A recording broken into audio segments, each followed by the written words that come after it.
Kenya waxaa maanta si rasmi ah xilka ula wareegay madaxweyne ku-xigeenkii hore ee dalka Kenya ahna iminka madaxweynaha la doortay Dr. William Samoei Ruto oo maanta dhaarintiisa ay ka dhacday garoonka weyn ee Kasarani Stadium. Dr. William Samoei Ruto oo ahaa sanadkii la soo dhaafay mucaarad wax u eg ayaa maanta wuxuu si toos ah ula wareegay xilka 5 sano ee soo socota dalka Kenya ninka hogaamin doono. Goobta waxaa joogay madax tiro badan gaar ahaan waxaa joogay dhammaan madaxda East Africa, South Sudan, Ethiopia, Tanzania, Somalia. sidoo kale waxaa joogay madaxweynaha dalka South Sudan Salva Kiir iyo madax kale oo tiro badan. Haddaba dhaarintii William Samoei Ruto sida ay u dhacday waatana ay nala daawada. To the Republic of Kenya, that I will obey, preserve, protect, and defend this Constitution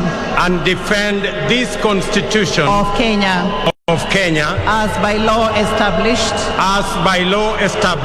and all other laws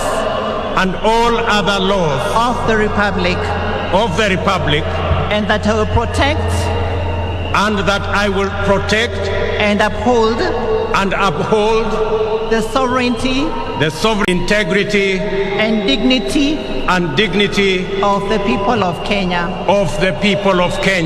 So help me God. So help me God. Tuongeze kwa makofi anapoendelea kuchukua. Sidaasi hoggaanka dalka Kenya waxaa kula wareegay Dr. William Samoei Ruto oo dalka Kenya hogaamin doona 5 sano ee soo socota.